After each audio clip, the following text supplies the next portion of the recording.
11월의 세 번째 목요 묵상입니다. 하나님의 선하심과 인자하심이 오늘 하루를 살아가는 우리 성도들의 삶에 가득하기를 축복합니다. 오늘 우리에게 주시는 말씀은 욥기 12장 14절의 말씀입니다. 그가 허르신즉 다시 세울 수 없고 사람을 가두신즉 놓아주지 못하느니라. 고난을 원하는 사람은 없습니다. 모두 잘 되고 싶고 성공하고 싶고 행복하고 싶습니다.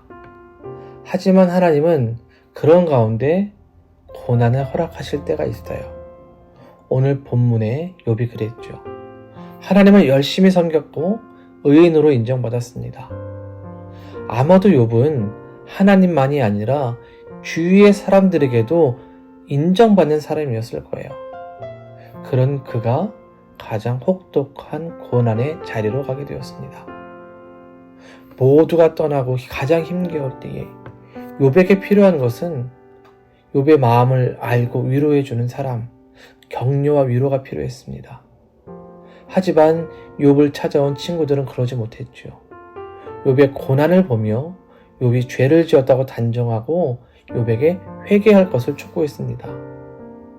고난이 죄라는 인과응보의 공식을 적용해서 욥을 정죄하고 판단했던 거예요. 그런데 고난이 언제나 죄로 연결될까요? 아니에요. 고난이 죄로 인한 것이 아닐 때가 있어요.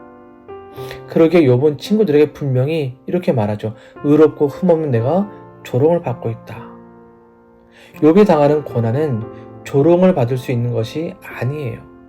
분명히 이 고난이 왜 왔는지 알 수 없지만 죄로 인한 것이 아님을 그는 알았죠. 그래서 말했던 겁니다.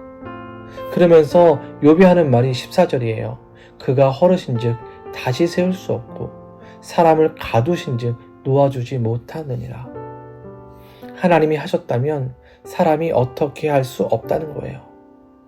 참된 지혜와 권능이 하나님께 있기 때문에 하나님께서 하시면 사람이 막을 수가 없죠.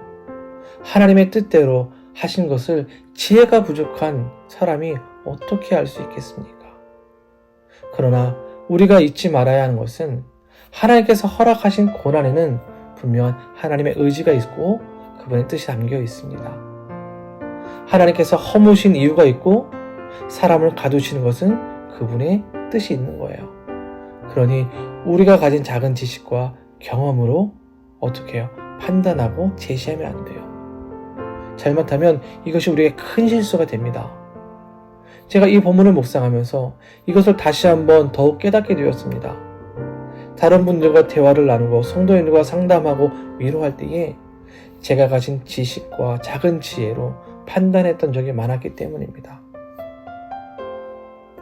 하나님의 막으시면 막으시는 이유가 있습니다. 그리고 길을 여시면 그 길을 여시는 이유도 있지요. 고난의 자리로 밀어넣으시면 그것도 이유가 있습니다. 물론 지금 당장은 알 수 없어요. 우리 작은 지혜로 그분의 지혜와 뜻을 담을 수 없기 때문입니다. 하지만 알 수 있는 것은 하나 있습니다. 내가 믿는 하나님이 선하신 분이시기에 우리를 가장 확실하고 선한 곳으로 이끄시고 인도하실 겁니다. 제가 이 본문을 계속 묵상하면서 사도 바울이 고백했던 고린도 후서 4장 8절과 9절 말씀이 떠올랐습니다. 읽어보면 이렇습니다. 우리가 사방으로 우겨쌈을 당하여도 쌓이지 아니하며 답답한 일을 당하여도 낙심하지 아니하며 박해를 받아도 버림받지 아니하며 거꾸러뜨림을 당하여도 망하지 아니한다. 이렇게 고백했어요. 왜일까요? 사도 바울에게는 예수의 죽음과 영원한 생명이 있었기 때문입니다. 바로 우리에게도 동일한 거예요.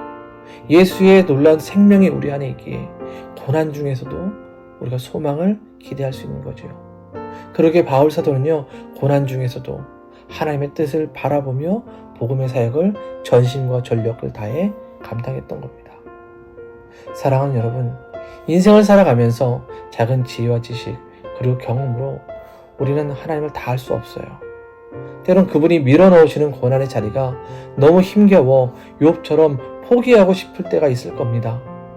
그러나 잊지 말아야 할 것은 하나님은 고난으로 끝내지 않으세요. 고난 뒤에 소망을 준비하시고 이 고난이 더욱 성장하는 과정을 만들어 우리가 하나님의 뜻을 보게 할 것입니다. 여러분, 힘겨운 이민의 삶을 살아가고 계시죠? 지금까지 잘하셨습니다. 잘 버티셨어요. 이것만으로도 우리는 잘하고 있는 거예요. 그러니 포기하지 마시고, 만일 고난 중이라면 하나님을 더욱 찾고 그분의 뜻을 알기 위해 기도하시기 바랍니다. 우리가 더 성숙해지며 하나님의 놀라운 뜻을 보게 될 것입니다. 그래서 욥처럼 단련되어 그분 앞에 정금의 모습으로, 가장 가치 있는 모습으로 서는 우리 모두가 될 수 있기를 주님의 이름으로 축원드립니다. 기도합니다. 사랑의 하나님, 감사를 드립니다. 왜 고난이 왔는지, 무엇 때문인지 우리의 작은 지혜로 하나님을 담을 수 없기에 알 수는 없습니다. 그러나 하나님은 선하시고 인자하신 분이시기에 이 고난의 과정을 통해 하나님의 선하신 뜻을 이룰 줄 믿습니다. 하나님께서 막으시면 막으시는 이유가 있고, 길을 여시면 여시는 이유가 있음을 믿고 고백합니다. 욥이 고난을 통해 성숙하고 하나님을 더욱 깊이 알았던 것처럼 우리 인생에 오는 고난, 우리 인생에 오는 막힘이 더욱 주님을 알고 하나님의 역사를 경험하는 과정이 되게 하여 주시옵소서. 물론 고난을 견디는 것 쉽지 않기에 부르짖고 기도할 때에 위로와 힘을 주시고, 또 사랑을 붙여주셔서 잘 견디어내며 끝내 이 고난을 돌파하여 승리하는 우리 성도들이 되게 하여 주시옵소서. 오늘도 말씀과 기도로 하루를 시작하는 우리 성도들을 축복해 주옵소서. 우리 성도들의 어려움과 고민, 기도 제목을 아시오니 하나님께서 응답해 주시고 오병이어와 같은 기적이 우리 성도들의 삶과 가정에 나타나게 하여 주시옵소서.